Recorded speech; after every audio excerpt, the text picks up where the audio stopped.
First-time customers get 20% off on purchases with our exclusive coupon code NEIGHBOR.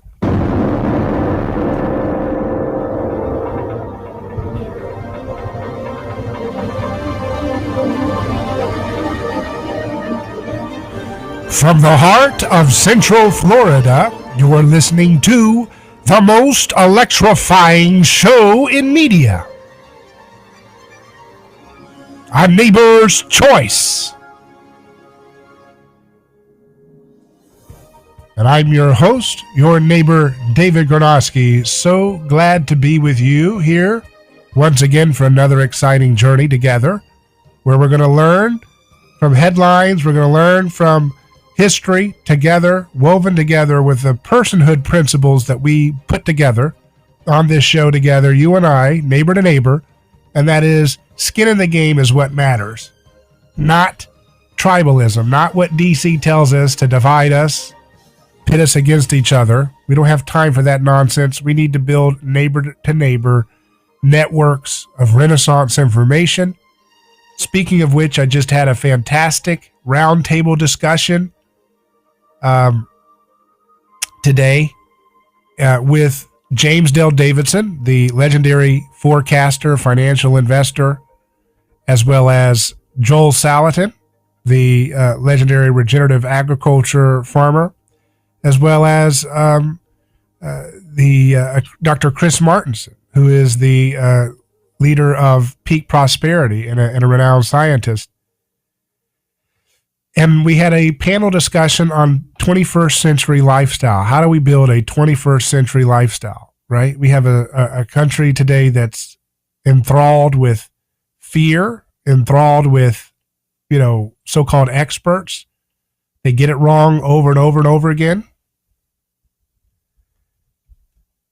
And it's one of those things that it kind of is tiresome to see how long people's faith in failed experts can persist. But nevertheless, we are doing what we can to build the kind of media conversations with the Renaissance people we like, who are not going to just be doing the same old, well, vote for Republicans or vote for Democrats. What a waste of time. We saw what happens that ends up the Republicans do just as much to show contempt for the American people as the Democrats do. So obviously putting our focus on elections is not going to be a fruitful endeavor. What we need instead is a focus on things closer to home. So in our 21st century lifestyle panel, we talked about different ways in which people can build a 21st century lifestyle, how to have water collected, how to have, using efficient means to create heating for your own water, hot water, using, regenerative agriculture approaches, treating water differently, looking at energy, looking at crypto, looking at barter, looking at gold. All these different things were discussed in that roundtable discussion by a lot of great ideas explored there. But that's one of the things that I'm going to continue to do is bring voices together that people don't typically think of interacting, to allow for a diverse kind of multi-perspective approach to what do we need to do in this time. And one of the things that people wonder about is, should we continually stay where we're at, or should we, go and build farms and stay out of the, places of suburbs and cities? Are the suburbs and cities redeemable, or should we just abandon that and go to the farm and build farms and build regenerative agriculture and live in the land? And I think that's a question a lot of people are thinking about. A lot of people are wondering about that in this time, given all the craziness that we continue to see. We see the hypocrisy, that they're telling us all now, we all must take these drugs. You can't just say no to these drugs. You must take these drugs. And in more backwards countries like Canada, they've even got these kids 12 years old who are being able to take these drugs without parental consent. I mean, it's totally barbaric little culture over there. But their narratives are so flimsy, you can tell it's just power. We go back and look at comments like Joyanne Reed, who tweeted out in September 17th, 2020, she says, I mean, will anyone at all ever fully trust the CDC government again? And who on God's earth would trust a vaccine approved by the U.S. FDA? How do we get a vaccine distributed after this broken Trumpist nonsense has infected everything, even if Biden wins? That was back when the sheep were allowed to question the drug rollout because of who it could have benefited politically. And just like they said, we all have to stay inside, but yet when they did the BLM protests, suddenly the same health experts would say, no, that's important. They're not spreading it. They have to go out there and bunch together in the streets. That's not spreading it. So we could tell that their unassailable prognostications and edicts that were supposed to be the science had no consistency in it. And they never have had any consistency. It's always been consistently in what gives the establishment power. And at the time, when the narrative was not sure whether Trump was going to be reelected or not, they certainly didn't want him to benefit from the perception of being a success with the vaccine program. And so it was fashionable for low information people and sheep to be told, yeah, you can disparage that. But now those same sheep people are now telling people, if you have questions about putting a product with legal immunity and a rushed product without long-term studies, if you have a problem with putting that in a 6-month-old baby's arm, then you are the problem. You're a monster. You're a monster. You're a monster. You say, shut the hell up. You have no voice to speak. You get your grubby hands off of our families.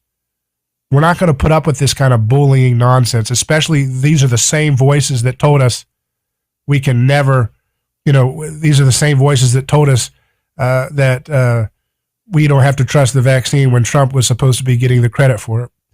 It's absolutely obscene. So joining me today will be a fascinating discussion with he's a former HHS scientist. He's a former WHO scientist. He's got a degree from Oxford University as well as McMaster as a PhD in evidence-based medicine. We have with us, returning to the show, Dr. Paul Alexander. How you doing, Dr. Paul? Hey, David, thanks for having me. Yes, thanks. I'm very excited to be on the show. Well, it's going to be a great discussion. And, I wanted to have you on again because we didn't get to cover everything we wanted to in our first radio discussion. So I wanted to bring you back on again to focus particularly on the issue of a couple things, the new variants that they're talking about and the push to get kids on board with taking this drug. So give us a little background about your work in the field in the last administration, and then we can dive in. Okay. Thanks a lot. At around January, February of 2020, I was asked by the World Health Organization to function in a capacity as a COVID sort of advisor, not sort of, a COVID advisor for everything to do with evidence-sensitive, evidence-based medicine, anything to do with COVID, because COVID was emerging out of China and Italy, and WHO did not have the bandwidth, the technical infrastructure yet in place to deal with it. And I had been doing some work on it, and that is my area of expertise. So I was working with WHO, providing them consultation and everything to do with COVID for their own position statements and their own analysis.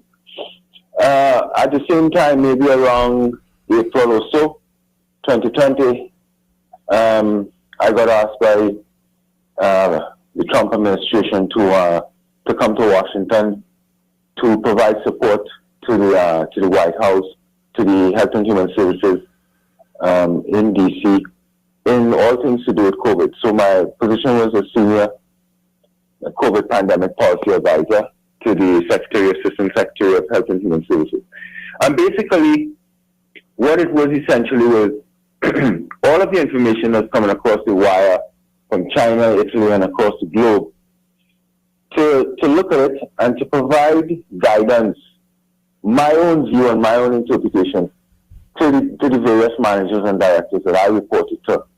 And they line reported into the White House, etc. And while the task force was already in place, you would see the task force on a daily basis. Our work fed into the task force in the sense of looked at what they were doing and providing our own input also. So basically that's what we were doing, and I departed in September. And subsequent to that, I've remained very active in COVID research and technical issues, working with different international groups, researchers and clinicians. Very big on, I'm one of the advocates and the leads in early outpatient treatment using combination of antivirals, corticosteroids, and anti-clotting drugs to treat COVID early, so that patients who test positive and are high risk, you don't just go home and wait to worsen and to get sicker and can't breathe. We push for early treatment so that first 2-week window from infection to when you really worsen, we could treat you, and it prevents hospitalizations and death by about 85%. So I'm doing that, and that's where I am. And along with that, I'm also doing a lot of work with different research groups in terms of the vaccines.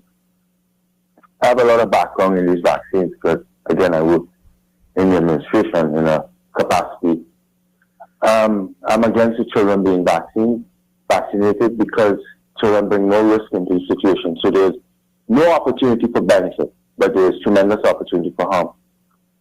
Because the vaccines were developed in a rushed manner, and one cannot say that we excluded the harm because you need several years, many years of follow-up when a vaccine is being developed, so that you could assuredly rule out the types of harms that we are seeing emerging right now. Example, we are seeing the myocarditis in the teens, cerebral venous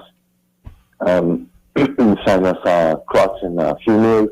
We've seen Guillain-Barré syndrome in some of the recipients. So there are problems. The CDC's VARS database, vaccine adverse events reporting database, reports right now about 10 to 12,000 deaths in the United States, temporarily related to the vaccine. Means about 50% of the deaths that have occurred happen within 1 to 2 days post-vaccine, and about 80% have happened in 1 week. So we know there's a time link. So from a temporal point of view, we can make that association that these deaths and adverse events are linked to the vaccine. We know there's biological plausibility in the sense that there's a biological link because the actual SARS virus carries that spike protein on the ball of the virus that actually is what was the damage in COVID disease. And this spike is what we are produced and ask ourselves to produce to build our immune response. So the same synthetic spike that we are building with the vaccine in our cells, in our body for our immune response, is the same spike that causes the severe disease in COVID. So it's natural that if you think about it, you could understand where the spike could be very dangerous if it doesn't operate properly. And we are seeing evidence that the spike may be getting loose within the system and causing problems, damaging the vasculature and causing blood clots and bleeding. So I'm very involved still, and my main horse dog in this fight right now is children, in the sense of not getting children vaccinated because there's too much harm, potential harm. We're speaking with Dr. Paul Alexander. Last time we put his name in the title of our YouTube stream, they shut it down. So he's someone you really want to pay attention to if CCP loving YouTube hates his name automatically. We're going to take a quick break. We're live on radio with Dr. Alexander, former WHO and HHS scientist, evidence-based scientist in medicine. We'll return to get his thoughts on the children campaign for this drug campaign. Back in just a moment.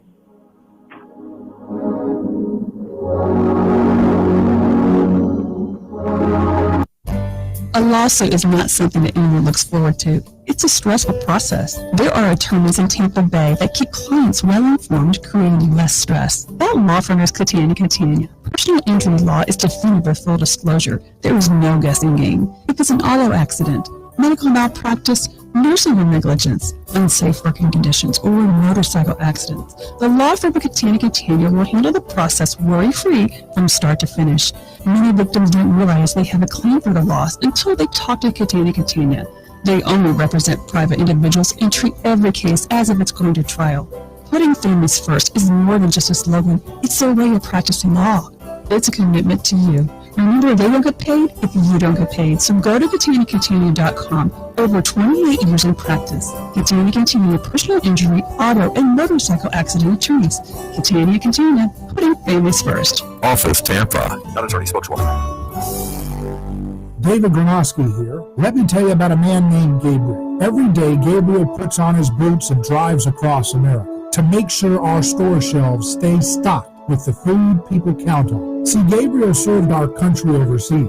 He knows that America stands for freedom, quality, and caring for others the way we would like to be treated. That's why when Gabriel saw food shelves getting low during the pandemic, he hit the road as a driver with Oakley Transport. In the land of the free, where no one should go hungry, we need heroes like Gabriel to help keep America fed. CDLA driving professionals. Join Oakley Transport today. Keep America fed. Visit oakleytransport.com or call them today at 1-877-8-TANKER. That's 1-877-8-TANKER. Are you ready to transform your career? Jess Smith was too. She was stuck in a job that was controlling her life, consuming her free time, and offering little opportunity for growing her pay. Then she found FinTech Mortgage Association, and she never looked back. FinTech Mortgage Association makes home lending simple, and they take care of home buyers like family. Using technology to make everyone's life easier, FinTech Mortgage Association equips each of their loan solutions architects with the tools they need to build a career with a schedule they control, a product they can take pride in, and an earning potential that is life-changing. Unleash your true potential. Join FinTech Mortgage Association. Visit finmay.com. That's FINMAE.com. You're in charge now. NMLS ID 1492187. Equal housing lender.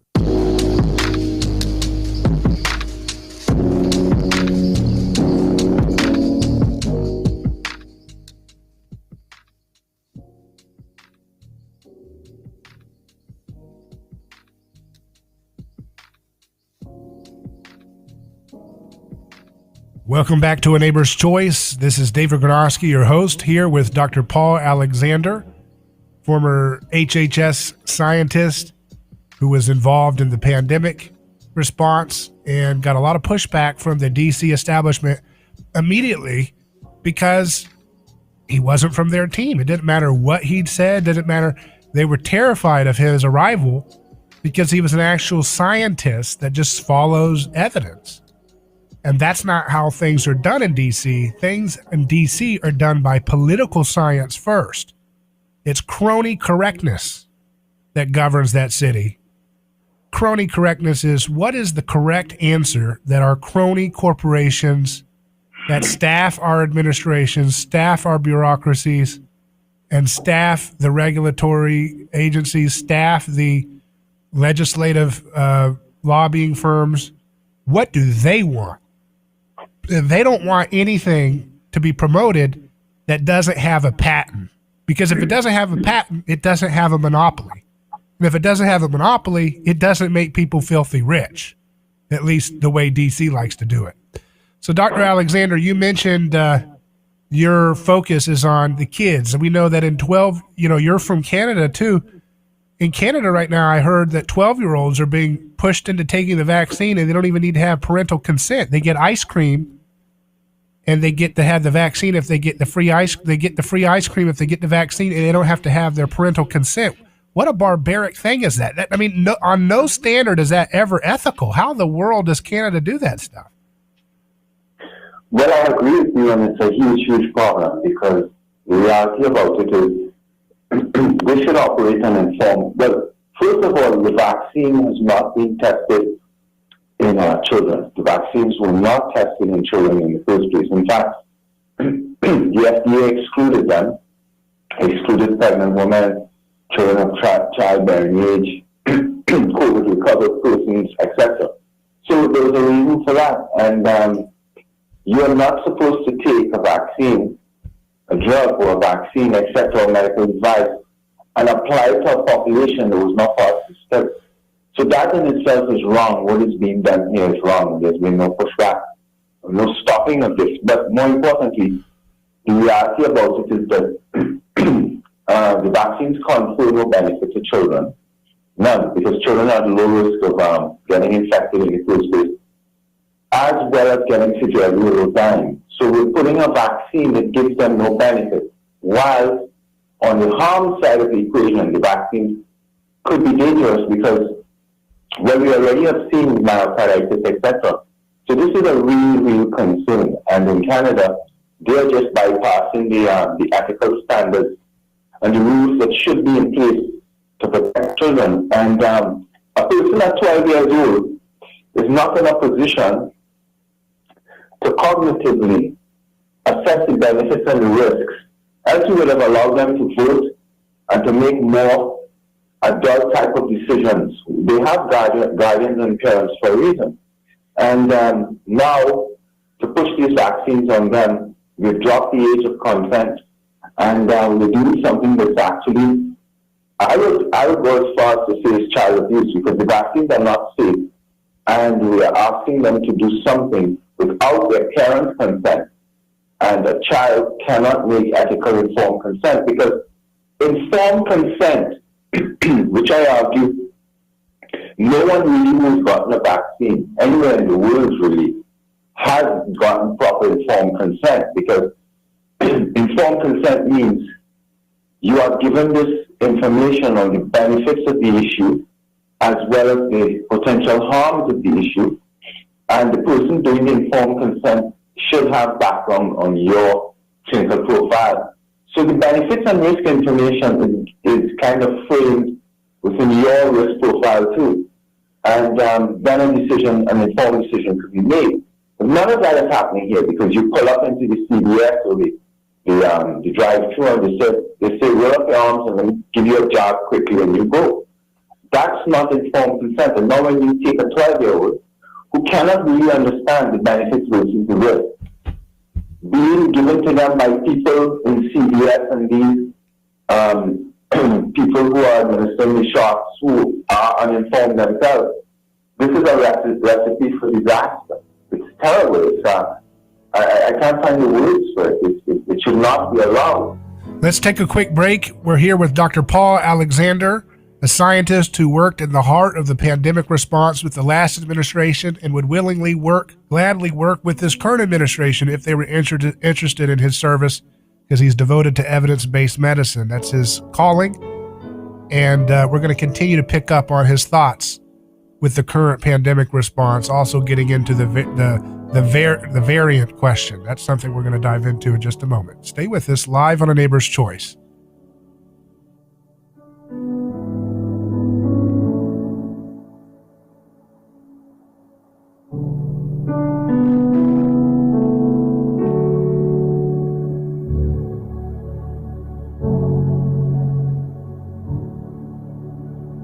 The battle is just heating up. If the hot summer sun doesn't heat you up, it's time to turn the heat up on Congress. Today's issues will. I just don't understand. We're in such trouble. America should just wake up. People need to see it. The mainstream media and how it's out of control. I don't get it. So I think it's a conspiracy. No. This is payback. This is our freedom. This is our life. It's absolutely ridiculous. Stay cool with us. News Talk 1040. WHBO. The numbers keep going up. California's COVID cases jumping to nearly 8,000 daily cases. Earlier this week, it was 5,000 daily cases. The Delta variant also fueling cases in states like Florida, Alabama, with low vaccination rates. Another pandemic problem, a backlog of U.S. passport applications. Traveler Melanie Morrow already had to move her trip once due to the delay. She's been waiting for months for her new one. I turned mine in to be renewed back in April. And it's somewhere in the mail. According to internal figures obtained by ABC News, a backlog of over 2 million passport requests means that applications submitted right now likely won't be processed until well into the fall. In Tokyo at the opening ceremony today, Japan's Emperor Naruhito officially opened the games and welcomed the nations. After a year-long delay, the Summer Olympics returning to Tokyo for the first time since 1964. I'm Michelle Franzen, ABC News.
Hello, David Gronowski here. You're listening to A Neighbor's Choice. You can call in at 727-587-1040. That's 727-587-1040.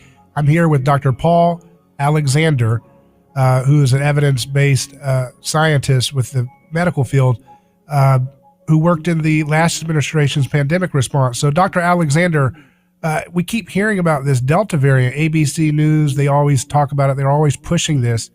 They say it's more deadly. A lot of young people, they keep saying, are getting hit by this hard. What does the evidence say so far? Hi, David. Thanks for having me back. Well, I have to say it in as blunt a manner as I can, but currently, what is being reported in the news is basically an effort to mislead the public in terms of to scare you, in terms of hysteria, for you to vaccinate your kids, etc. The reality about it is that Israel and the United Kingdom, etc., has produced some very good summaries of their data to date. And what it is showing us is a couple of very important things. So when the news reports that most of the unvaccinated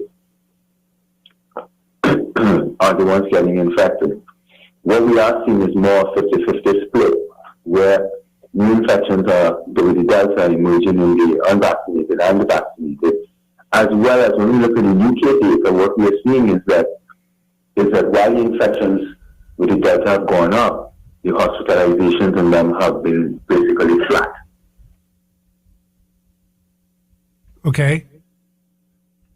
And so, but this really means that the Delta variant is no question, it's more contagious. But in terms of lethality, pathogenicity, etc., it's far less lethal and problematic and worrisome than the first Wuhan variant and all of the prior variants. And it makes sense because the pandemic is basically over. And as we close it out, the viruses do what viruses do, which is they mutate. And they mutate constantly, and they want to get into a position of to be very mild to you, the host, so that they don't kill you. They exist within you so that you cannot even know that you're infected, so that you can pass infection on if you could, without knowing that you have any infection. So they don't function to make you ill or as time goes by. So this virus has done the same. It's mutated now, the dominant strain, the Delta strain, to an extent where it's just infectious but not pathogenic.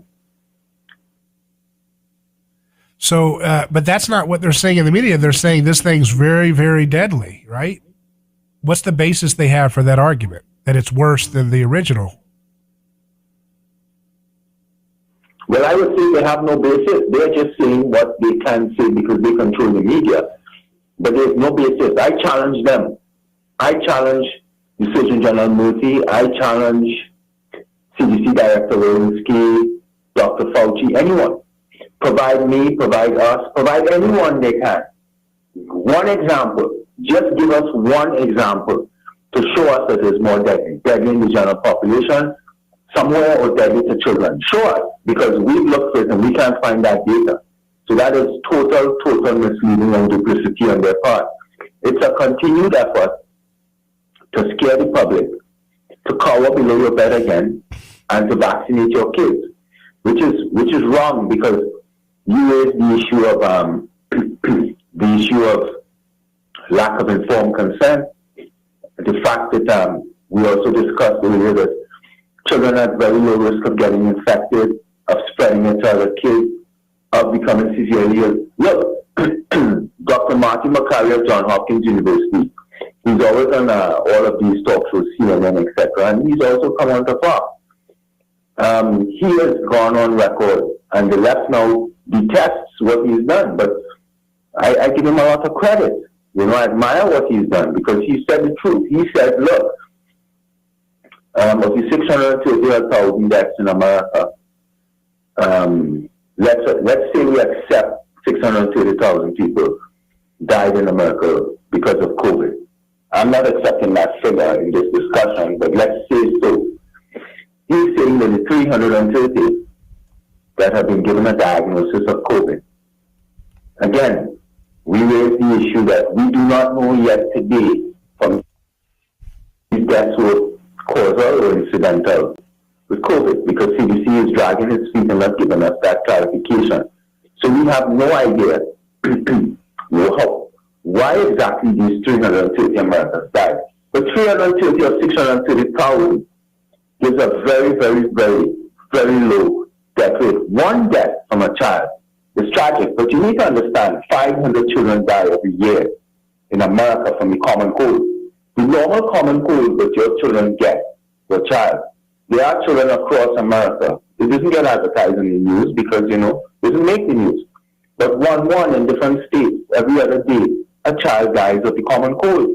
It's life. It's the way it happens. 500 to 600 children die every year drowning in their backyard pool. No one goes and paves over their backyard pools. We accept the risk to live in a free society. We accept that life and freedom carries risks. So I'm not saying to live a risky life, but I'm just saying we need to put this thing in perspective. And Makary went further. He said that they at Johns Hopkins looked at all of the 330 deaths. This is a very important thing for Americans to understand and tell. They looked at each of the deaths in America. And remember, the CDC ridiculously, absurdly, counts a pediatric patient as up to 21 years old. So when they say 330 pediatric deaths, they are counting up to 21 years old. I don't think somebody who's 16, 17, 18, 19, 20, 21 is a pediatric person. Pediatric person is like a 4-year-old, a 3-year-old, etc. But let's go with CDC's bizarre age classification, 0 to 21. Makary is on record stating that Johns Hopkins has looked at every one of these cases of deaths in America from COVID, in the pediatric cases, and in every single case, the child had a very serious underlying medical condition. What does that mean? That means that those children were very sick. Again, sadly, catastrophically, for a parent to lose a child. But it does not mean that they died because of COVID. That's the key, and we just do not know. And Makary and they have clarified this. These children were ill enough that they may have passed on absent of COVID. So there's a lot of misinformation and lying out there and efforts to deceive. It's been 16 months, a year and a half of this, 17 months. And they're continuing now with these vaccines. Because if you notice, the vaccines at 48%. It's stalled. It seems that Americans are not interested in the vaccines anymore. It's not moved from that 48 for the last roughly week and a half. Because people are becoming aware, they're talking, they're listening and they're reading, that there's something wrong with the vaccine. And they're scared to vaccinate their kids. Something is very wrong. They're seeing the deaths that are accumulating. And the tragedy is that the CDC and the FDA and the NIH and the media, they're pretending as though this is not happening. You can go to the CDC database and find the deaths and the 300,000 of those events. But it's not on the news. So, but people are becoming informed and somehow or the other they're learning. So now, the government and the CDC, they're after our kids.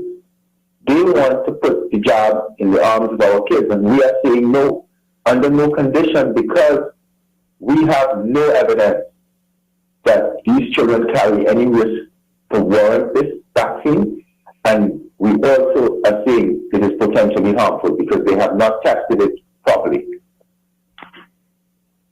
Yeah, it's interesting. There's some indications, though, that the world is fighting against this. I mean, I'm looking at this headline in Variety.com. It says, French box office plunges 70% due to new entry rules. So is there an indication from what you see that maybe this thing is a total dud, that maybe it's going to backfire? What do you think? Oh, you mean the vaccine? Well, just the whole mandated medicine thing. You got 70% of they're saying box office is dropping 70%. That seems to be an indication there's hundreds of thousands of people protesting the mandates, health passports in France. And I'm just saying that as an example to maybe there's a groundswell of the majority of the world population is going to say, I've had enough of this, you've gone too far. Do you see that as possible? Of course. And we're talking, if you listen to the CDC and the NIH and these people, they've come out already and they began to float out the idea of possible new lockdowns and masks, etc. And these policies, they want to do it again. And they're doing that because they're holding that over the population to scare the population that, look, if you don't go on vaccine, we're going to do this to you again. It hurt you so badly before, and now we know how bad it was and how much damage these lockdowns did. No benefit, just damage. So we're going to do it to you again. So then people are going to vaccinate because on the one hand, people want their freedom. But in reality, David, is that when we look at the evidence, we looked at the evidence in its entirety. We looked at all of the studies, all of the reports on lockdowns that was done for the last 16 months, 17 months, wherever in the entire world. And we find not one instance anywhere in the world, nowhere, was a lockdown of any benefit in stopping transmission or curbing death.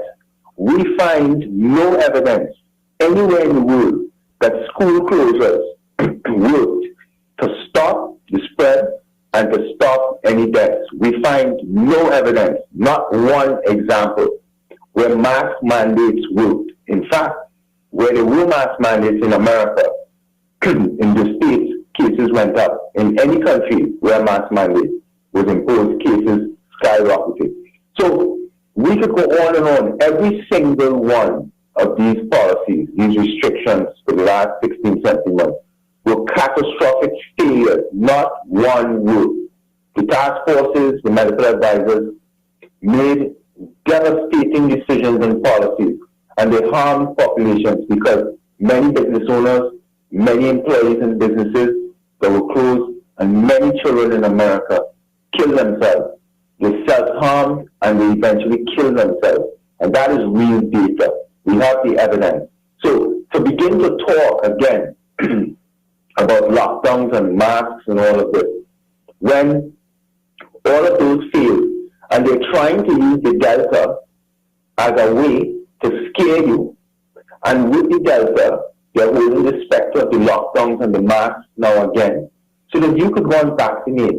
And really and truly, it's almost as though from the beginning, sir, from day one, this was never about COVID. This was never about harms and etc. This was about vaccines.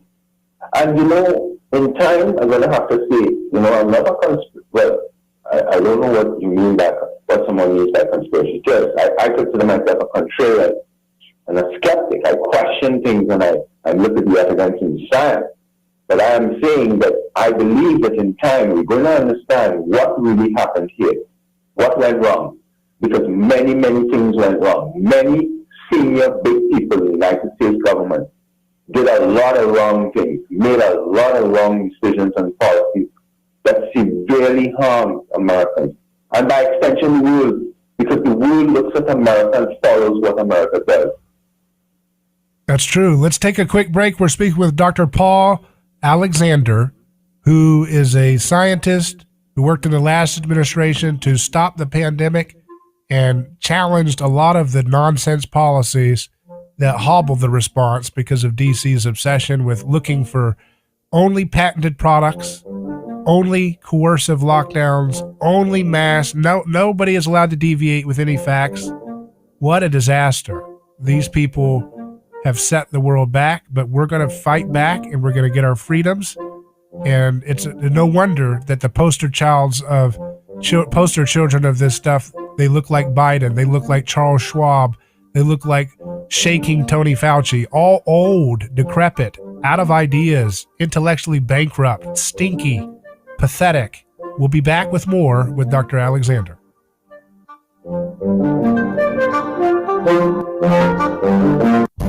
A lawsuit is not something that anyone looks forward to. It's a stressful process. There are attorneys in Tampa Bay that keep clients well informed, creating less stress. That law firm is Catania. Personal injury law is defended with full disclosure. There is no guessing game. If it's an auto accident, medical malpractice, nursing home negligence, unsafe working conditions, or motorcycle accidents, the law firm of Catania will handle the process worry-free from start to finish.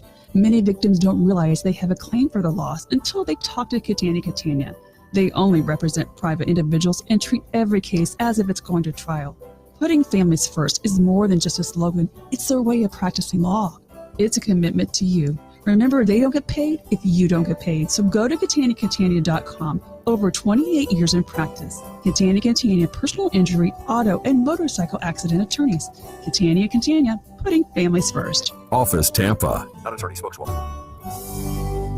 Hello, this is David Kronosky with A Neighbor's Choice. I've got a mission for you. I'm a big believer in eating family farm-raised, high-quality grass-fed beef. That's why I'm a frequent customer of White Oak Pasture, a 6th-generation beautiful farm in southwest Georgia. Support sustainable, delicious meat of the highest quality. Ask for White Oak Pasture's beef at your local grocery here in Florida, or go to whiteoakpastures.com, and first-time customers get 20% off on purchases with our exclusive coupon code NEIGHBOR. Who is your neighbor?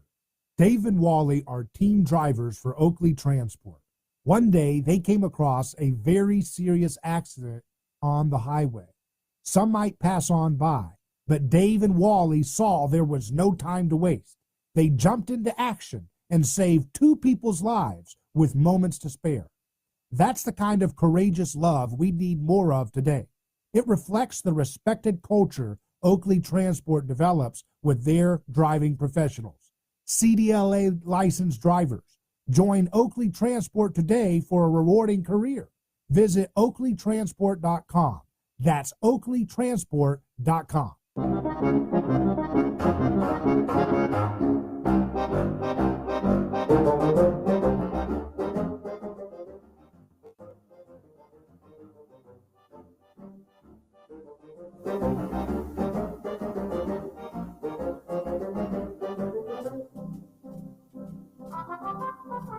A Neighbor's Choice returns.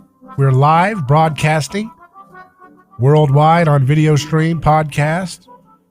Our website, aneighborschoice.com. That's aneighborschoice.com. We're joined by Dr. Paul Alexander, who is an evidence-based medicine scientist Dr. Alexander, you mentioned Fauci. You know, Rand Paul had that exchange with him again where he said that basically he'd like to file for a criminal referral for Fauci for lying to Congress when he said that he did not fund gain-of-function research at the Wuhan Institute of Virology, where this virus most likely leaked out of.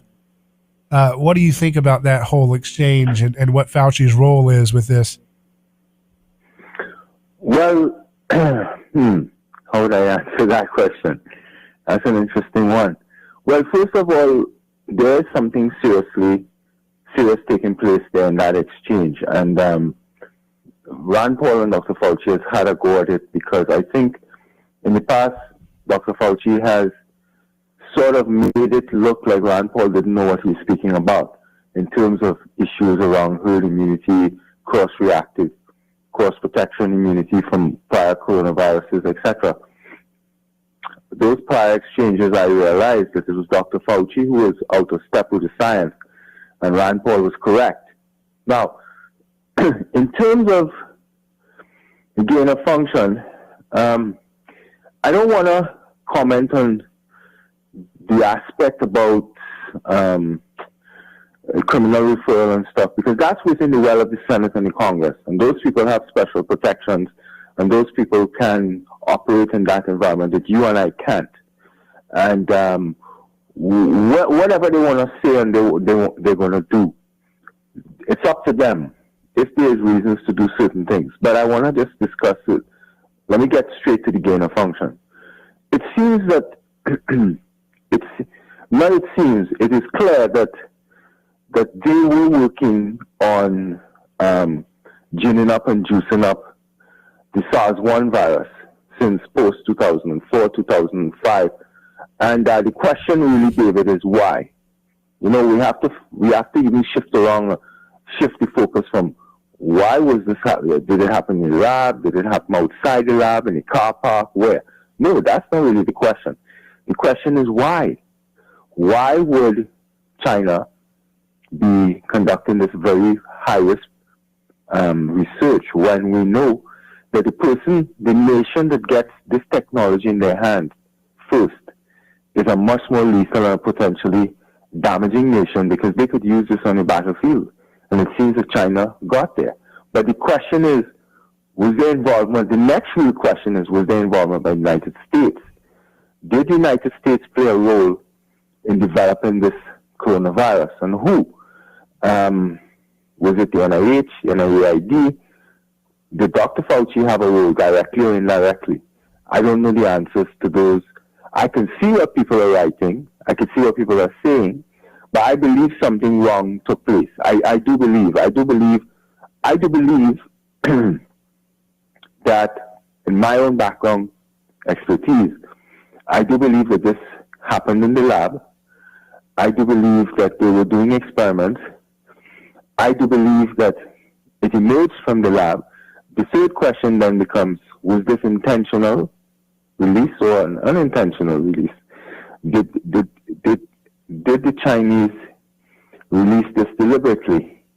Was it a deliberate accident? So there are many, many troubling questions that rises to the level of one nation damaging, devastatingly another nation, and what would be the proper response. If we did get to find out that this was a nefarious act by China, if we got to find that out, I'm not saying it is, but let's say that we did get to find out that China developed this pathogen, and that China released this pathogen into the United States population deliberately, in some manner, use some mechanism to do it, whether it's infecting people and sending them to the United States, whatever. Did they do this to damage the United States economy? Did they do it to damage President Trump? What? So these are the very important questions, because we can't sweep it under the rug. And if Fauci had a role, he has to answer.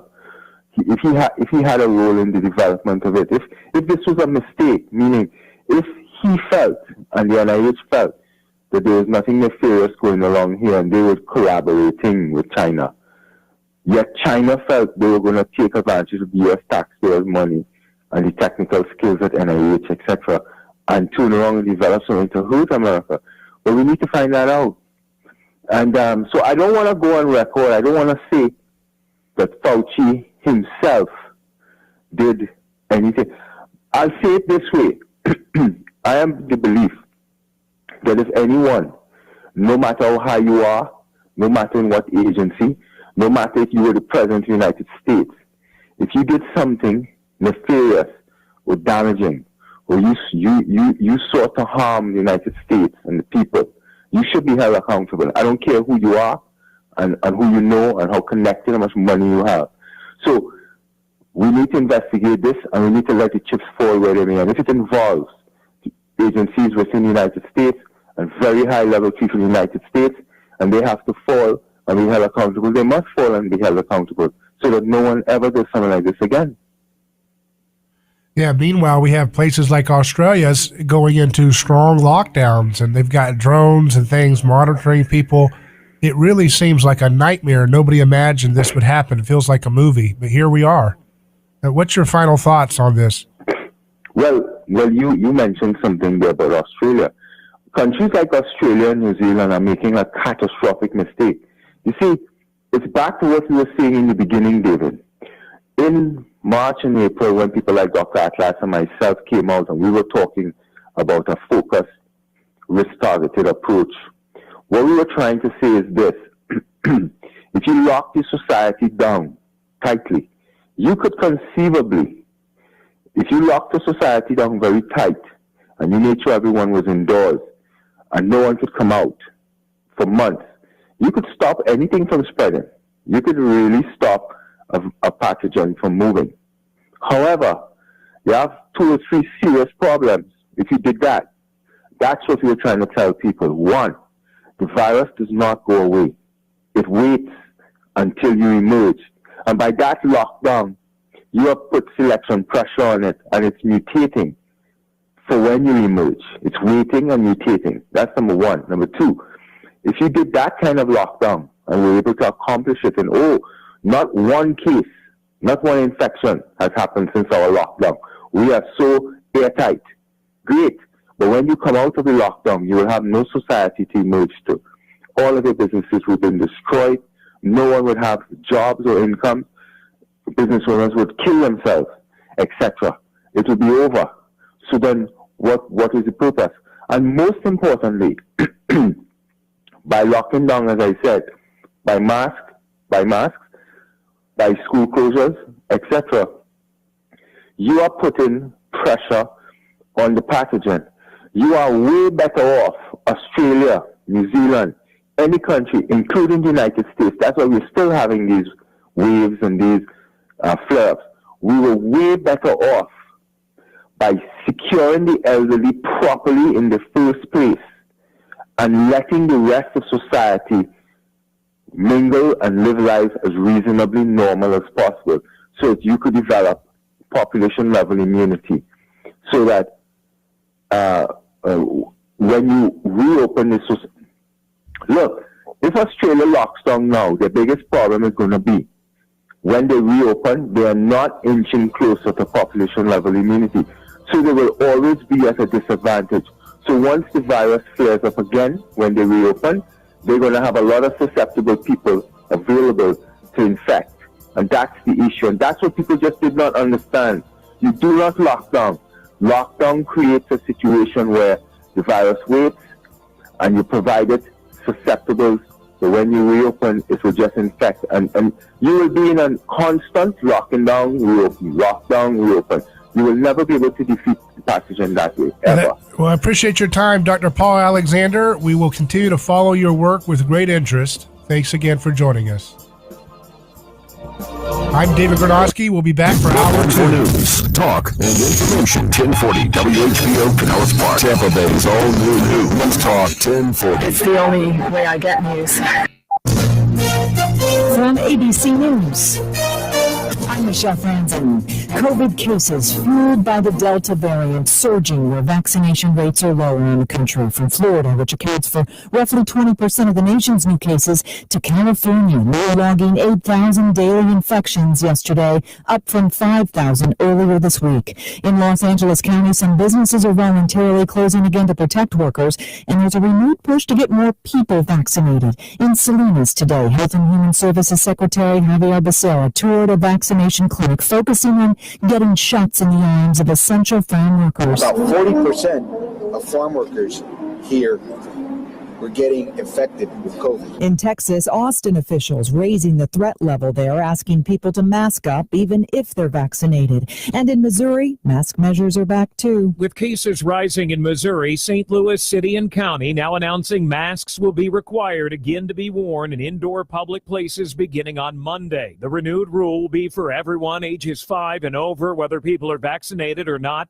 Masks are also strongly encouraged to be worn in St. Louis again outdoors. It comes after Los Angeles County and Las Vegas reimposed some mandatory mask rules, and other areas are strongly urging for them to be worn. ABC's Alex Stone. The Biden administration moving to expand COVID relief programs for homeowners behind on their mortgages, trying to help stave off possible foreclosures.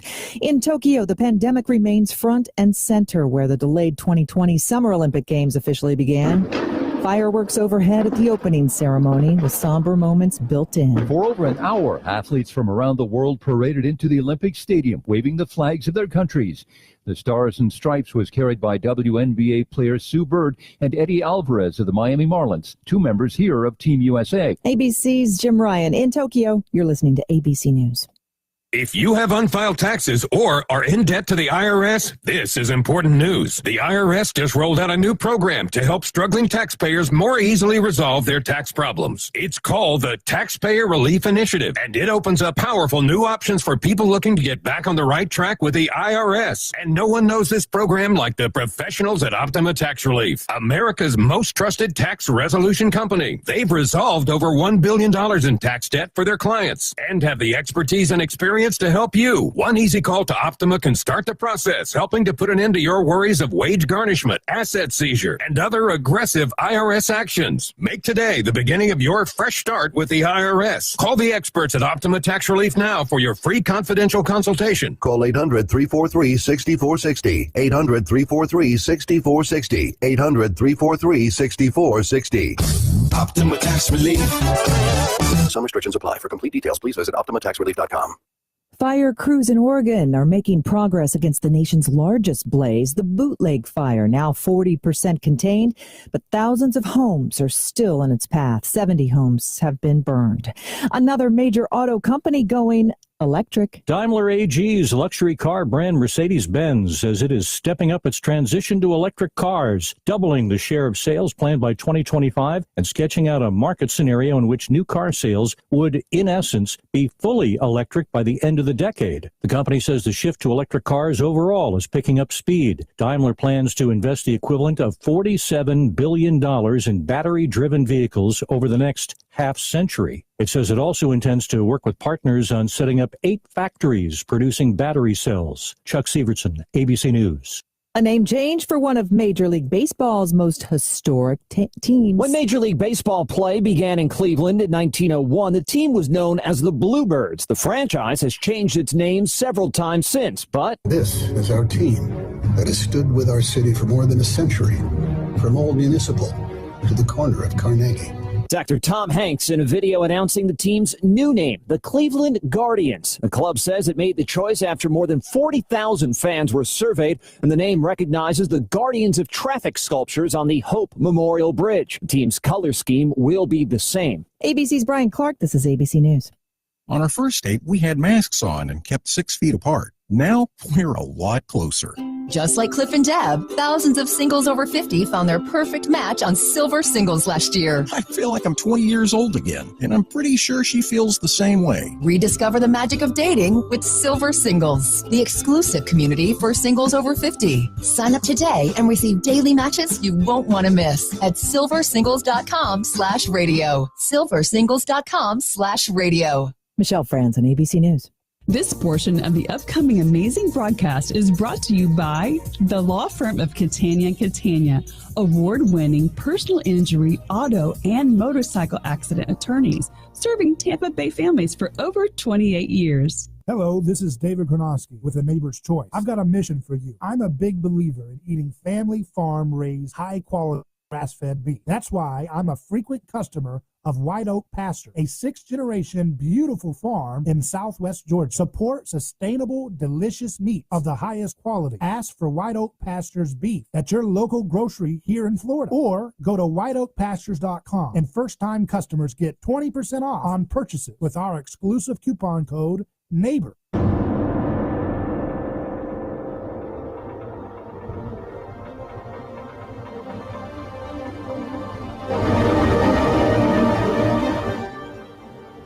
From the heart of Central Florida, you're listening to the most electrifying show in media, A Neighbor's Choice.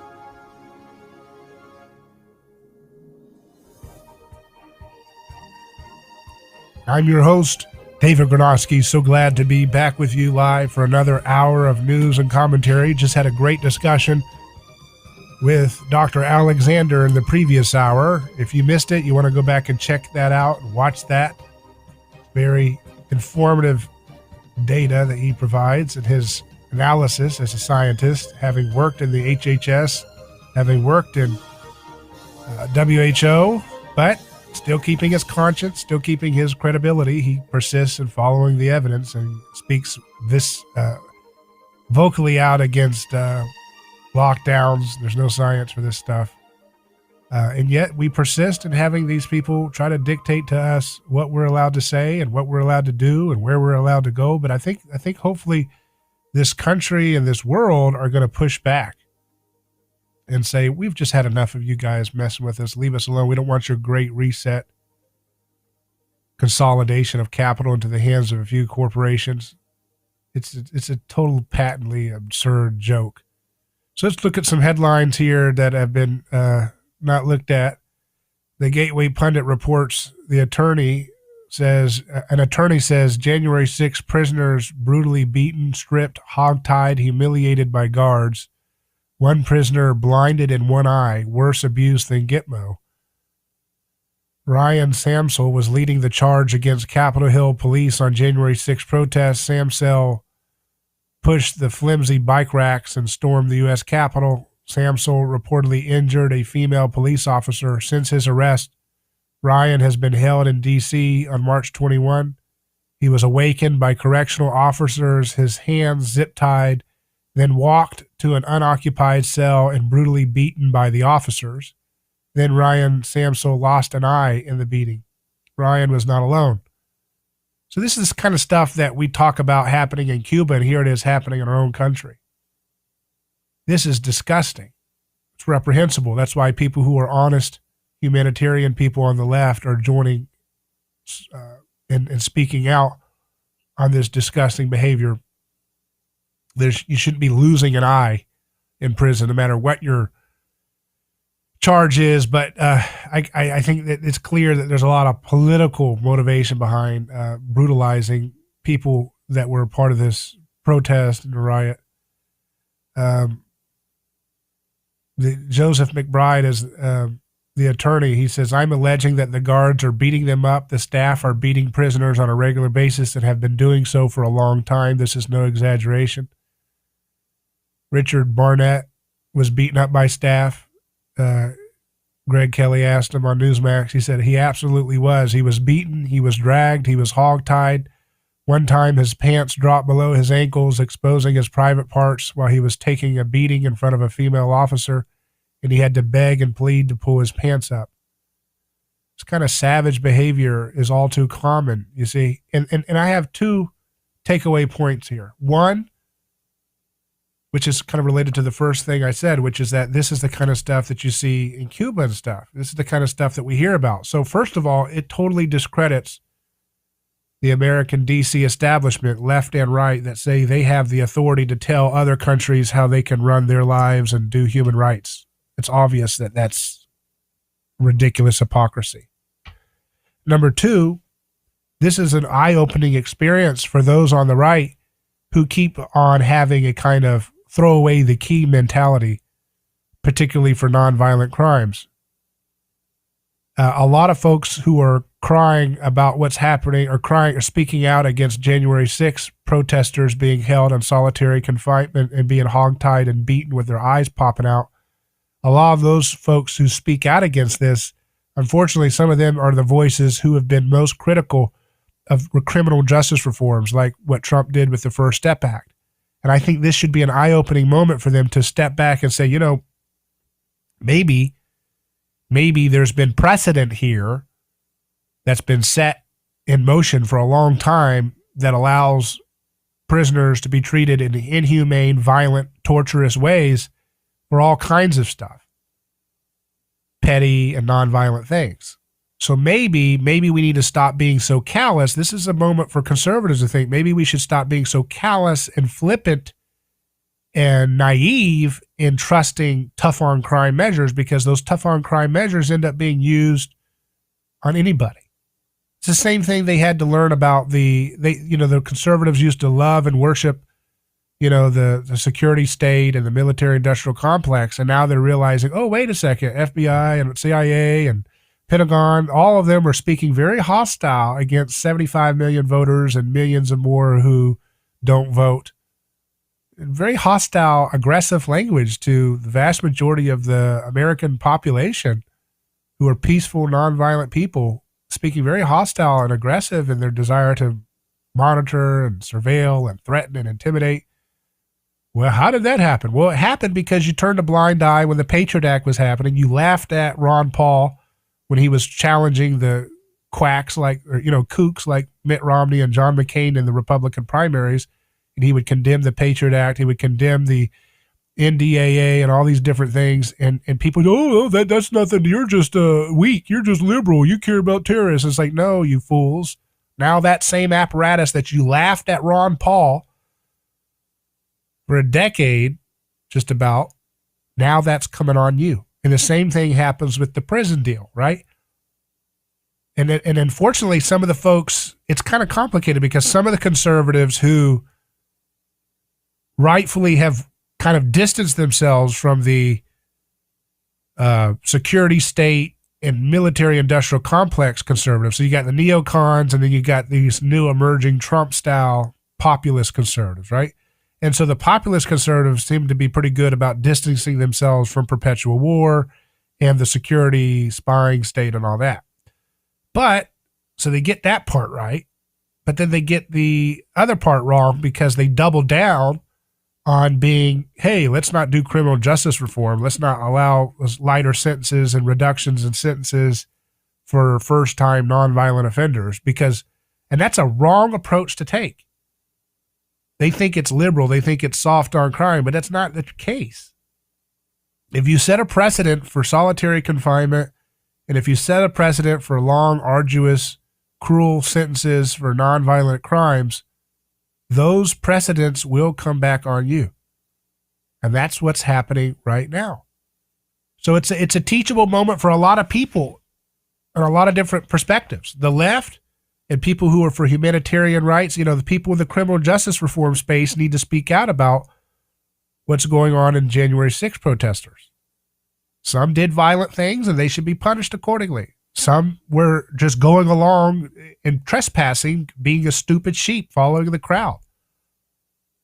That's not worth being put in solitary confinement and not having, a trial. You're supposed to have a speedy trial. Not supposed to be held indefinitely to torture you and put you in solitary confinement. You imagine how torturous it is on the mind to be stuck in a small cell for hours every day, without ever having any time to get proper social and proper nutrition and proper sun exposure. That's torturous. And to do that for such petty things in some of these cases, some of them did violent things and they should be held accountable. But you've got to be able to have a consistent application of the rule of law. And this is an eye-opening experience for a lot of these so-called tough on crime conservatives that say, oh yeah, throw away the key. Anybody that does some victimless thing, broken taillight, suspended license, a drug, some prostitute, throw away the key, destroy them. It's like, now you're seeing that the brutalization, people's eyes getting bashed in. This is happening to people all the time.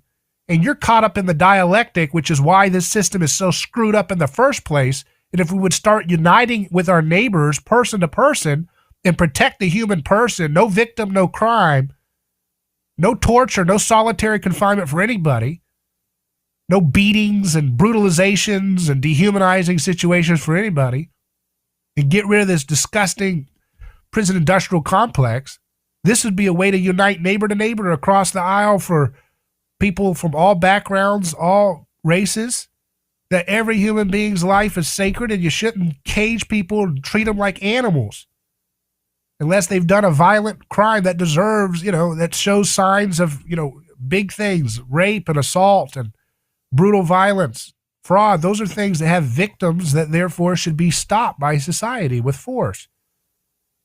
But we've totally lost our minds in this perpetual desire to scapegoat and sacrifice our neighbors by using preemptive violence.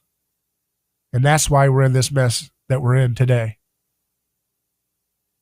The preemptive violence is at the heart of so many of the things that are screwed up in our country today. And how many people on the left would listen to the right a long time ago if the right had done the right thing and spoken out more forcibly against nonviolent crimes and over incarceration, could have really scratched the itch for justice and humanity that some folks on the left have, and therefore they get that desire scratched, so to speak, by the neoliberal Democrat machine.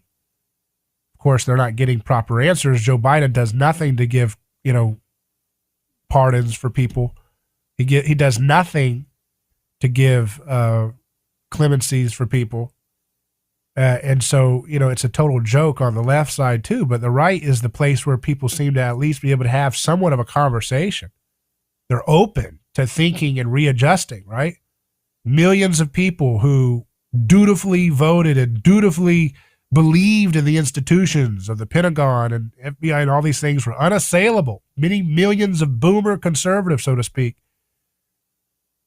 And not just that generation, but that makes up a huge part of the voting bloc. And they were faithful in their fervent belief in playing by the rules and all this stuff. And they've seen the media and the DC establishment screw them over and lie and lie and lie and lie and show hatred and disrespect and utter,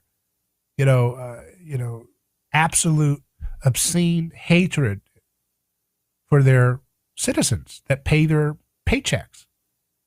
And they've showed absolute contempt for the life of people who are politically expedient to scapegoat.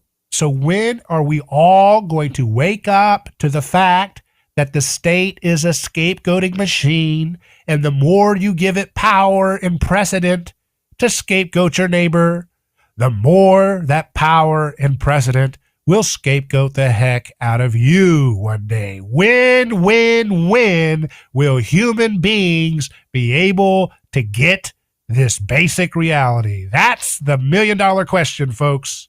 Back in just a moment, live on A Neighbor's Choice.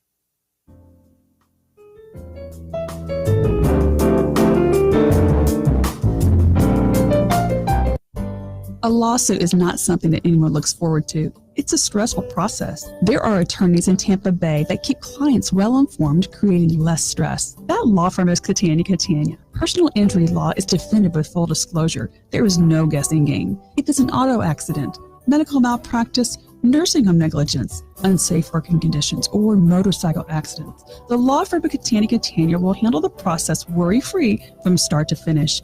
Many victims don't realize they have a claim for the loss until they talk to Catania. They only represent private individuals and treat every case as if it's going to trial. Putting families first is more than just a slogan. It's their way of practicing law. It's a commitment to you. Remember, they don't get paid if you don't get paid. So go to Catania.com. Over 28 years in practice. Catania, personal injury, auto, and motorcycle accident attorneys. Catania, putting families first. Office Tampa. Not attorney spokeswoman. David Gronowski here. Let me tell you about a man named Gabriel. Every day, Gabriel puts on his boots and drives across America to make sure our store shelves stay stocked with the food people count on. See, Gabriel served our country overseas.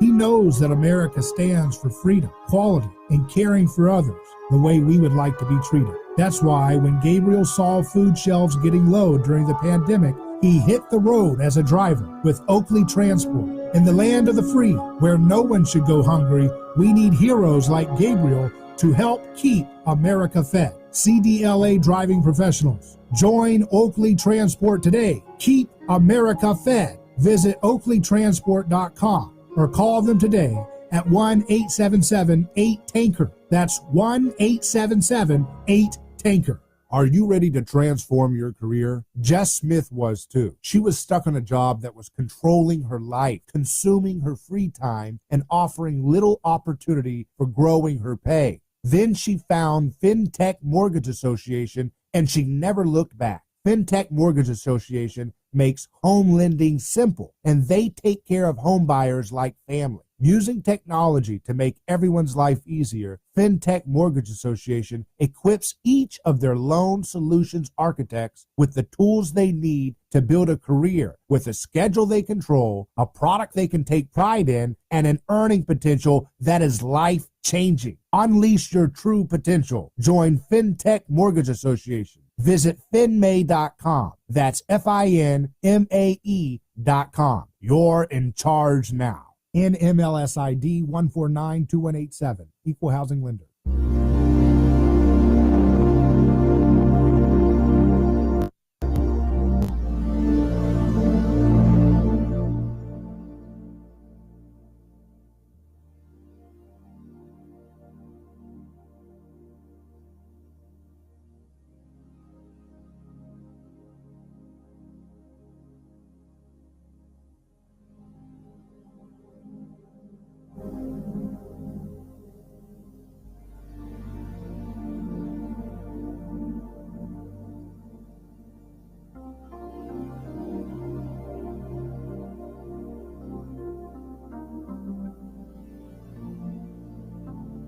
Welcome back to A Neighbor's Choice. I'm David Gronowski here.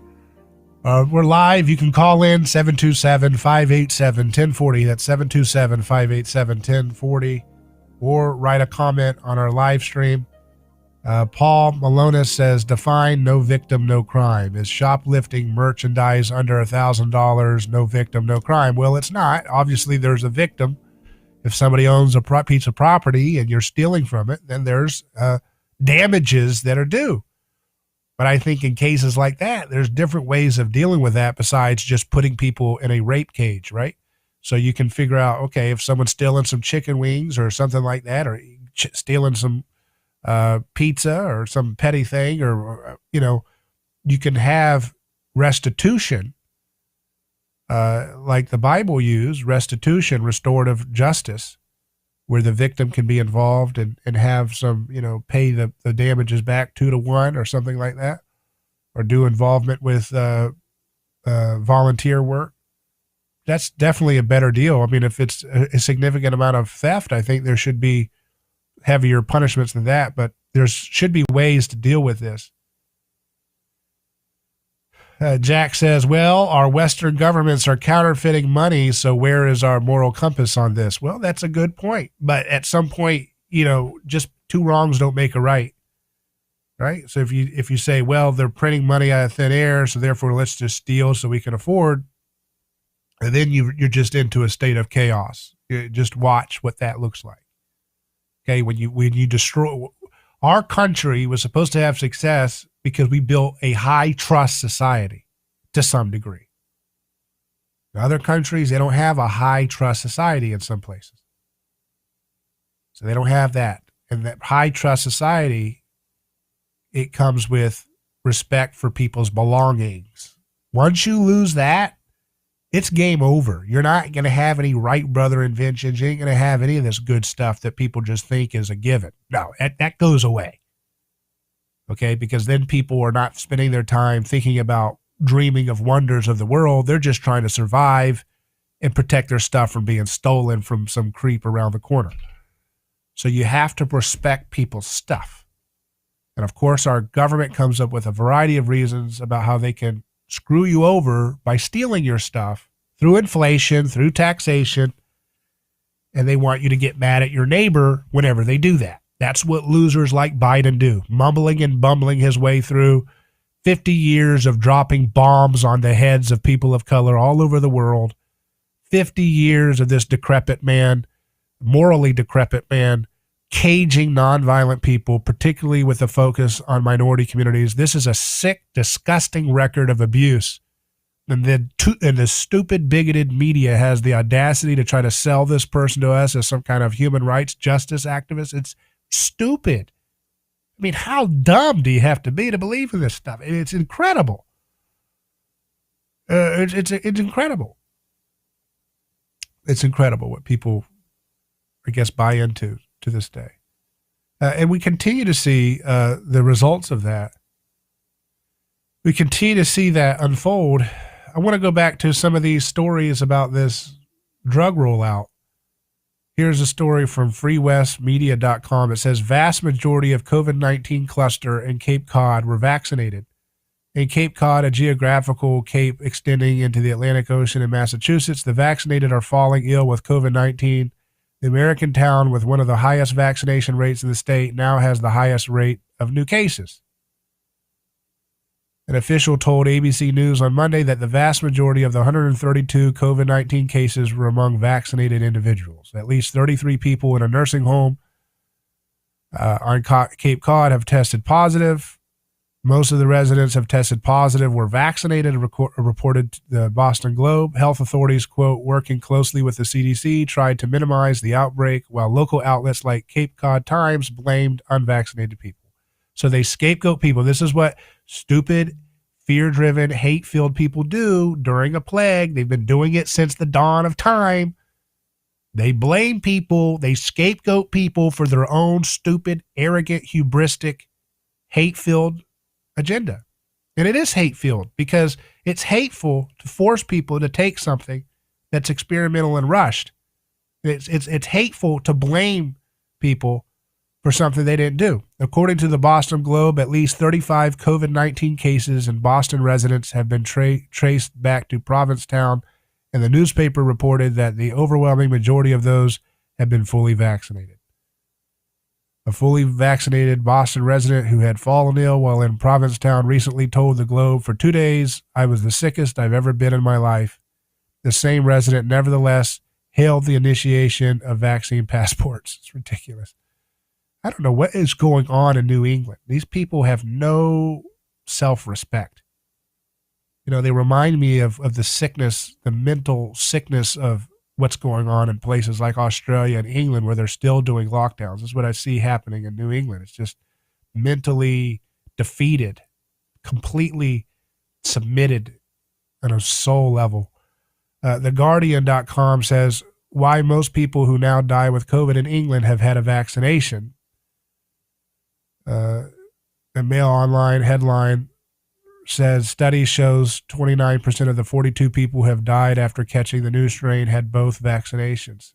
In Public Health England's technical briefing on 25 June, that figure had risen to 43%, with the majority, 6%, having received at least one dose. It could sound worrying that the majority of people dying in England with the now dominant Delta variant have been vaccinated.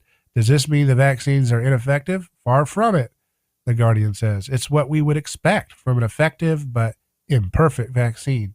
So I don't understand, if the thing is still spreading, people are still getting it, why would you push this on kids when kids are not having severe cases of this?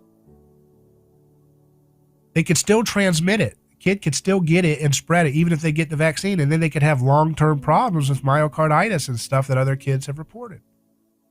It's totally stupid. It's just absolutely mind-blowing. I'm getting tired of talking about this story because it's so important, but it's just mind-numbingly dumb. What more can be said? These people are just stupidly sending people into hell on earth, and it's like impossible to break through to these stupid people. So we'll take a quick break and return.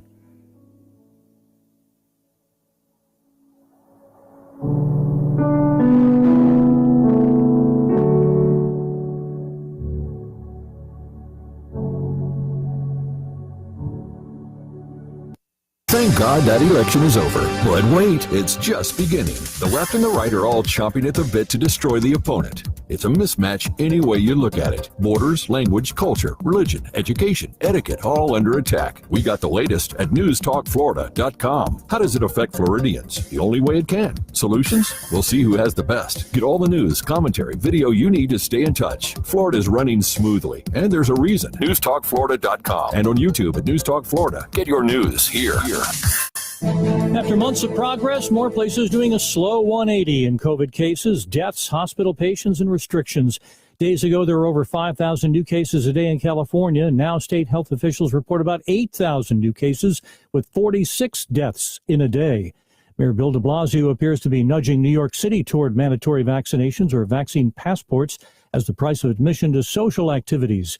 ABC's Aaron Katursky. There's nothing certain, but de Blasio has encouraged businesses to initiate some form of mandate for workers. He said he would consider a vaccine pass for social activity to make it more appealing to get the shot. Austin, Texas, asking people to mask up even if vaccinated. Cases also rising in Missouri, where new mask mandates are announced in St. Louis City and County for indoors. Pittsburgh investigating shootings, leaving 3 people wounded, arresting 4 people. Phil Bruce lives in the area. Ever since they lifted all the restrictions, it seems like the violence has just jumped, considerably. Chuck Sievertson, ABC.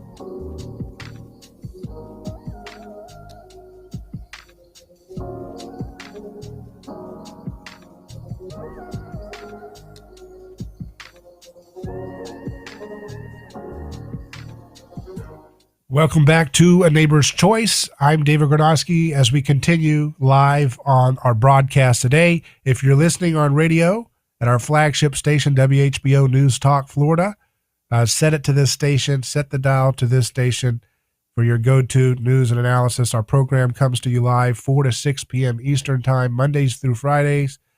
And our neighborschoice.com contains all of our content, including our daily radio show we do, as well as our podcast, Things Hidden, which is quite a popular series, continues to make waves, all the exclusive interviews. Nobody does the interviews we do. It's something one of a kind that we're very proud of.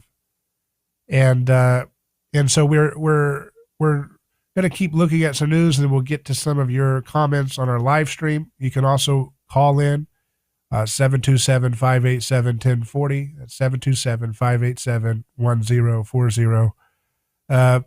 Here's a story, again, in the COVID story, just so many of this stuff.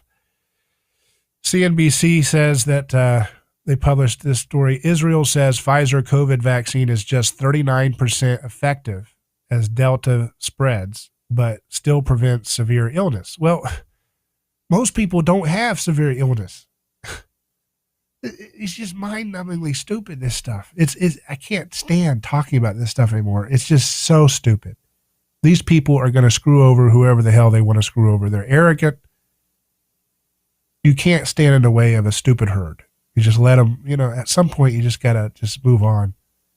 Pfizer and BioNTech's COVID-19 vaccine is just 39% effective in Israel, where the Delta variant is the dominant strain, according to the country's health ministry.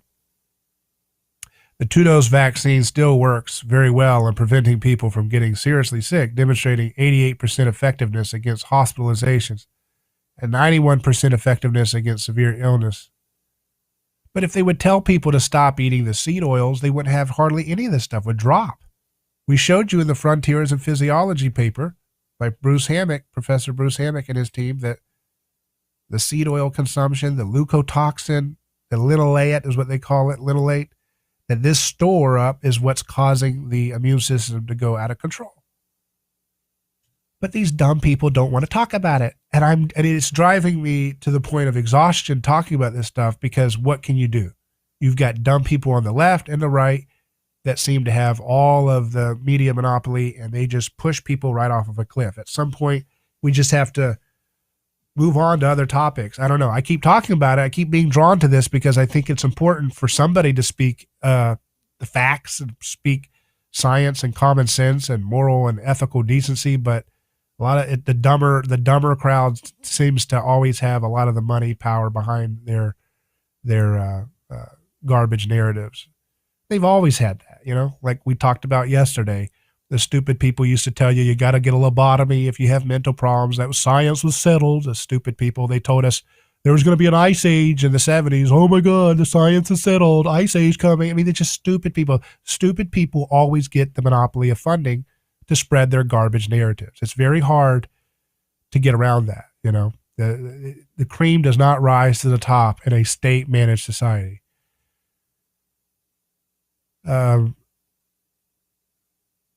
There's a story in Yahoo News. More hospitals are requiring workers to get COVID vax. More and more hospitals and major health systems are requiring employees to get the COVID-19 vaccine, citing rising caseloads fueled by the Delta variant and stubbornly low vaccination rates in their communities and even within their workforce. Many hospitals say their efforts to immunize their employees have stalled in much the same way the nation's overall vaccination rates are stuck under 60%, behind many European countries and Canada, while more than 96% of doctors say they are fully vaccinated, according to the American Medical Association. Healthcare workers, particularly in rural areas, have proved more resistant, even though thousands of workers have died from the virus and countless more became sick. Sponsored by Big Pharma. This, as always, these garbage hack reporters that have no decency, no ethical concern, no pushback, no balanced perspective, just utter trash propaganda every frickin' day. They're overplaying their hand, because the more they double down in heavy-handed narratives, I think the more people start to say, I don't know, you guys sure sound like you're a little too desperate for this. What's the catch here? At UF Health Jacksonville in Florida, the number of COVID patients being treated has surged to levels not seen since January, and only half of its healthcare workers are vaccinated, said Chad Nelson, director of infection prevention. 75 employees are out sick with the virus, the vast majority of whom are unvaccinated, while more are waiting for test results. We are absolutely struggling for staffing right now. So some employees want more data, while others say the process has been too rushed. Many of the same conspiracy theories and misinformation that the vaccines will make women infertile or contain microchips hold sway among staff members. Our healthcare workers are a reflection of the general population, he said. It's all they do. They just try to demonize anybody that has a different opinion. You're not allowed to question their unassailable ethics. They're God's gift to humanity. They don't believe in God. They are God, and they're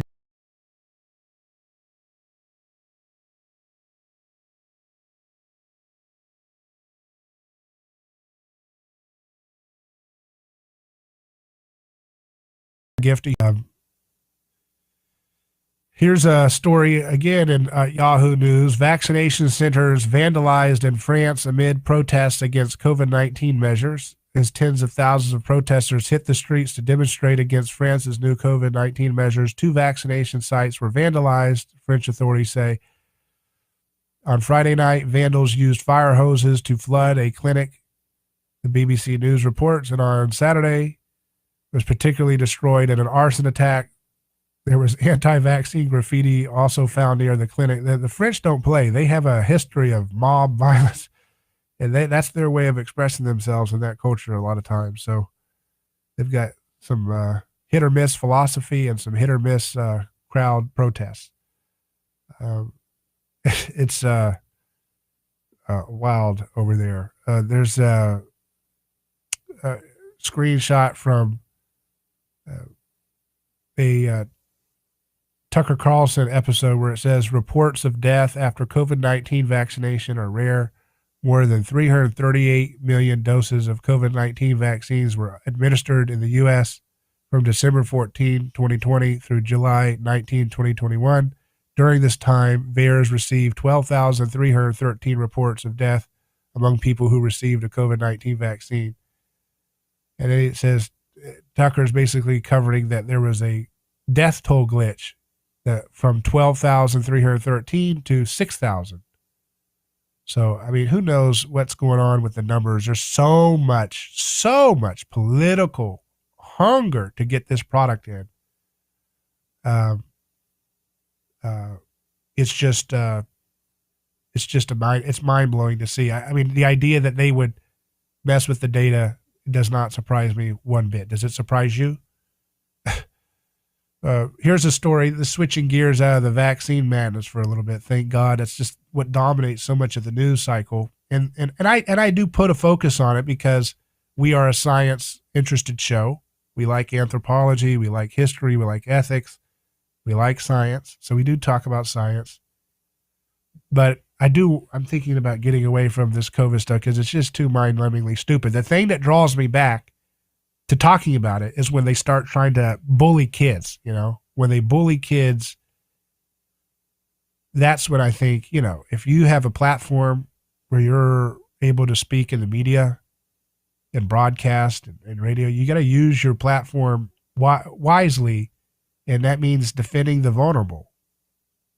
That means defending people who can't speak out for themselves. And that's one of the things that compels me to talk about this mind-numbingly ridiculous story. It's just so stupid. Is that when you're pushing kids into this stuff, I think there's a problem with that, And so that's what draws me back, unfortunately, again and again, to try to make some sense out of this. They're trying to say that, DC, they're going to start pushing this vaccine into kids at 11 years old and stuff. I mean, it's just absolutely so stupid. I mean, I can't even believe it. I cannot believe the level of ignorance. Mind-numbingly, it gives you a headache to contemplate the level of ignorance that millions of people apparently have. In the day, it's not like we've got 3 TV outlets like we used to. I mean, I give those people more credit back in the day that had 3 TV outlets and could still think straight about being pushed into war. You think about the folks who opposed getting into World War I and World War II and the Spanish, and they had all the propaganda from newspapers and so forth, and they still challenged it. These people these days, they were, oh yeah, let's let our kids get this product and stuff. TV told me, it's like, goodness gracious, you've got so many excuses for why you don't have to go along with this stupid nonsense. So many other voices, so many science-based perspectives that you could look at. And it's just, I can't comprehend the level of stupid. It is stupid. It's hard to put into words. How stupid could you possibly be? I want to fit in. Let's go put a product in that the company won't stand by into a baby. Yeah, because the babies are dying left and right for the product, for the disease. If we don't, and you're like, and how did this thing get out? Oh yeah, the guy that I listened to for my advice is the idiot that funded this lab that dropped this thing on the world. Wow. Hey, I got an idea. Honey, let's become like China. Let's have a centralized open air prison system. Censorship and disinformation and brainwashing 24/7. That sounds like a great idea. A virus comes out of a Chinese lab. Let's go ahead and create a Chinese state-controlled hellscape like they have. That'll be wonderful. I mean, it's so dumb. I can't imagine. You would think maybe 30% of the society is like that, but is it really like 50%? I don't know. Is that possible? I mean, I know people are generally going to do, what they're going to do and follow the herd, but I mean, even a herd knows to go away from something. Even a herd, here's the thing. Cows know to protect their young. You know what I mean? Cows are very herd-like animals, but they know how to protect their young. They circle around the young when they're being attacked by wolves or whatever. They know how to protect their young. That's built into even the dumbest herd animals. So why is it that these people don't even have the level of a cow to take care of their young? You know, like how stupid. A cow has better health care for their children than these dumb people that watch CNN and NPR like God's gospel. A cow knows there's a wolf coming, unknown danger. It could be a wolf, could be a happy dog, but they're still going to do what they can to put themselves in between them and the baby. That's what a basic low brain level animal does. Why the hell can't we get people who are human Homo sapiens species to have the same concept for their babies?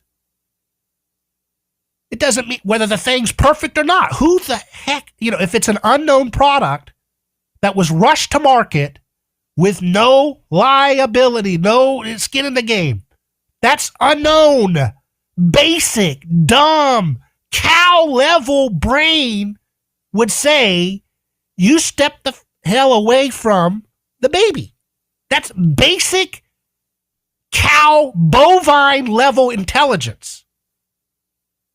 And that's not what we see happening from the people who worship the mumbling and bumbling out of the Biden administration. It's pathetic. It's so heartbreaking to think about the kids that are going to suffer from this crap. And then they're going to say, well, we need to have universal health care to pay for all the myocarditis and heart scarring. Oh, stupid people. Mind-numbingly dumb on every issue that matters. It's just exhausting. We'll take a break and return and maybe find some more stories to look at, and we'll get to some of your comments when we return.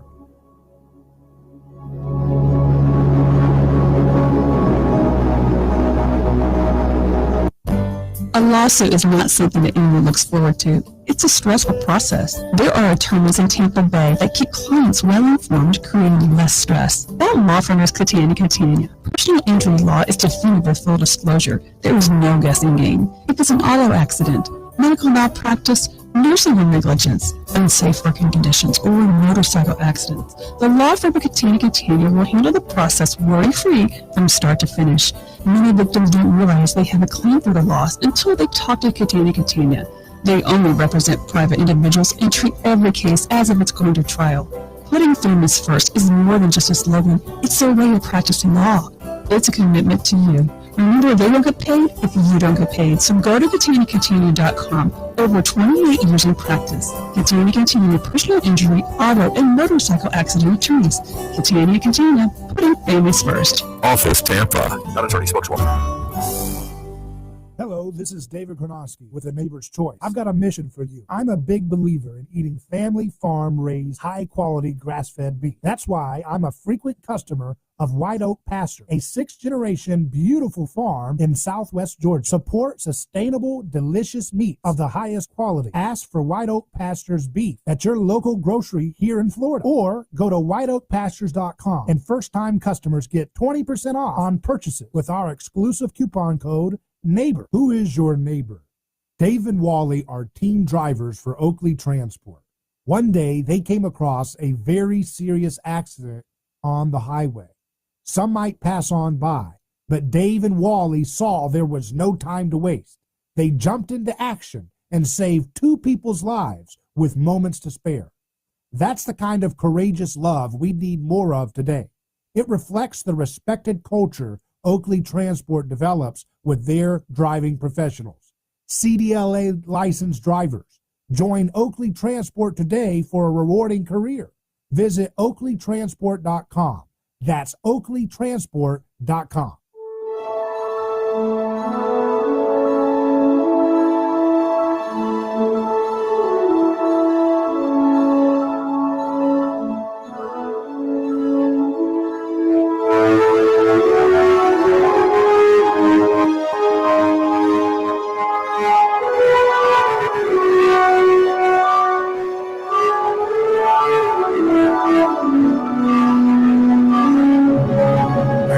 Choice is back.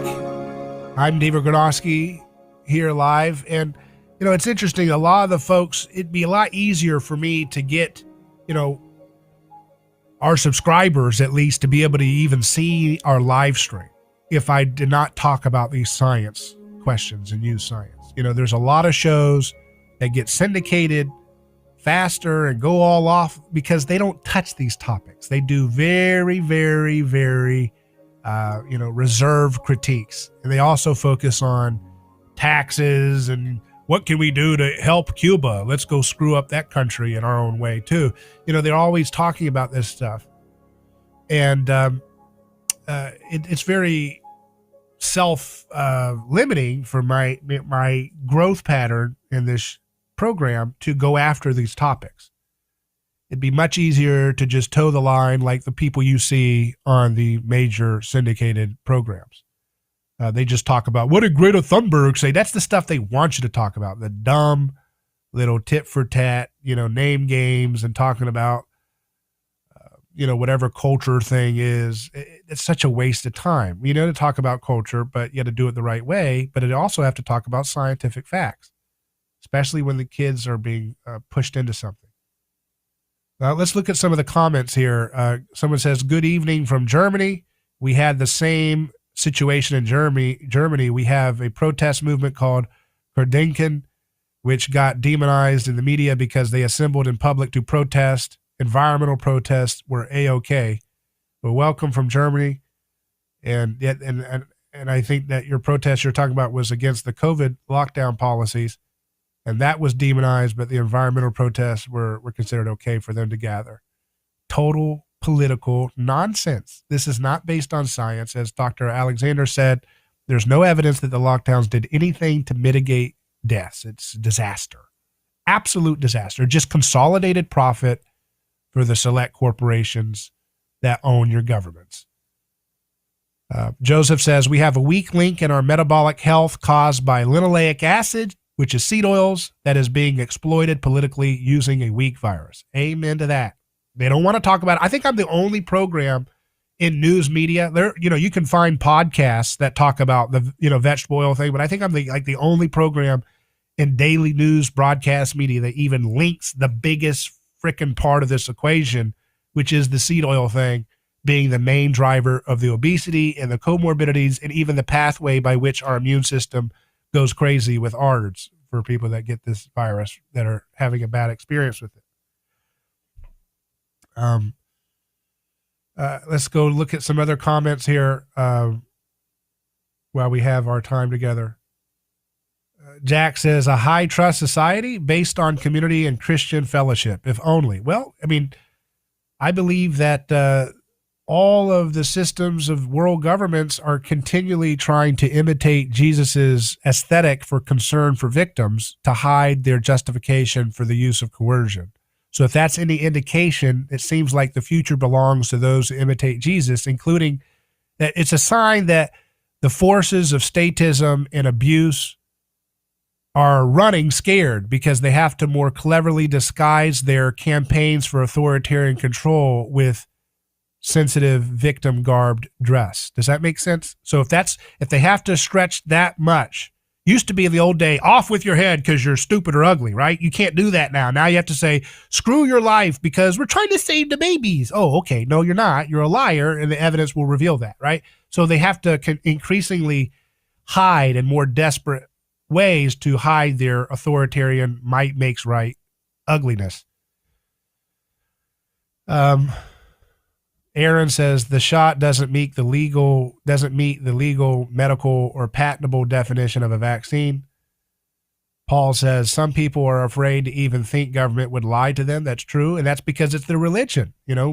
Governments come from religion. They evolved out of the ancient sacred practice of scapegoating and ritual sacrifice and myth-making into what we have today.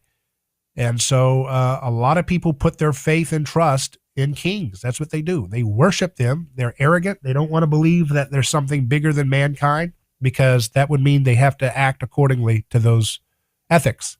People want to live. You notice the one thing that the establishment ethic promote, the one thing that the establishment in our country promotes for individual freedom is sexual stuff. You notice that? That's the one thing that they're like, no, you've got to be completely whatever the heck you want. And that's the one piece that undermines all the other individual liberties.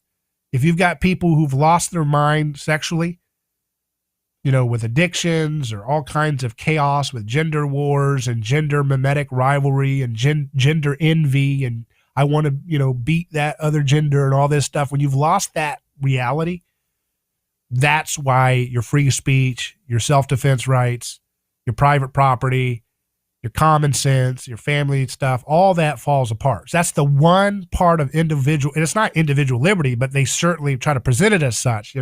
That's the one individual liberty piece that the establishment in DC and movies and Hollywood, they really love that, but they don't want any of that other stuff. You can't think for yourself about science. You can't think for yourself about nutrition. You can't think for yourself about political choices. You can't think for yourself about election situations and integrity and how to vote. All of that's completely, you are a monster. You're a monster that deserves being abused in prison if they can get away with it. But the one part they don't want, they want individual liberty. Well, I'll give them two. The one thing they want is the sexual liberation of whatever you want, whatever feels good. And then number two is the drug thing. And that's tricky because I believe we should not cage people for nonviolent drug use. But I know that the establishment likes that narrative because they like to emphasize, hey, go ahead and use drugs all day. Rather than, see, it's two ways to look at drug legalization. One is we want to fetishize and worship numbing out with recreational drugs so people are more stupid and compliant than ever before. The other motivation for drug legalization is the Christian motivation, which is just because something is a sin doesn't make it something you should use violence to stamp out in the heart of your neighbor. So there's two different motivations for that. Of course, the twisted one gets a lot of energy because of our cultural condition. Jack says, I'll say more people here in England haven't felt hunger. Mainstream media now pushing panic buying because of a ping-demic from the NHS smartphone app where we are all isolating, allegedly. Big Pharma, or how about Big Life Assurance? They both benefit. David, you're not, Paul says, David, you're not charged with healing the stupid. Even Jesus walked away from that one. Another says, but Dave can try. Let's look at some more comments here.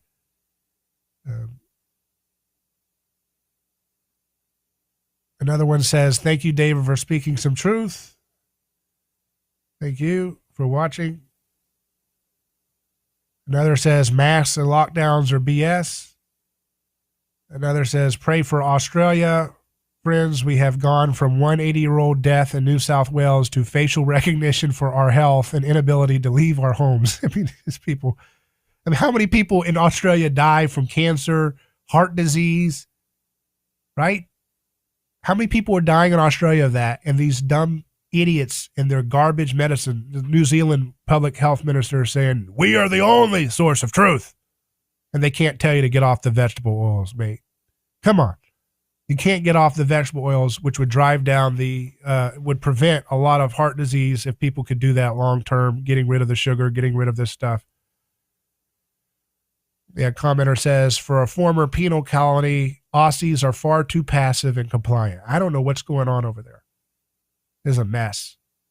And but there's a lot of parts of America that are imitating that hellscape mindset. But that's the one thing you're allowed to enjoy in terms of personal liberties is sexual nihilism and drug addiction. That's it. Everything else, you don't have an opinion. You're not a human to those establishment influencers in our society. But I think they're losing their power. Here's this story in RT. It says more Americans want the 2020 BLM riots investigated than Democrat probe of Capitol insurrection. That's a poll from Rasmussen. Rasmussen released it on Wednesday that found that 66% of American voters believe Congress should investigate the BLM riots. That compares with 49% who support the Speaker, Nancy Pelosi. So think about that. You got like 99% of the media all pushing that those BLM things were nothing but love. And still, a vast majority of the public says that's what we need to focus on. That's a sign that they're really losing their grip. I'm David Gronowski. Email me hello@aneighborschoice.com. Godspeed. Your home for news, talk, and information. 1040 WHBO Pinellas Park, Tampa Bay's all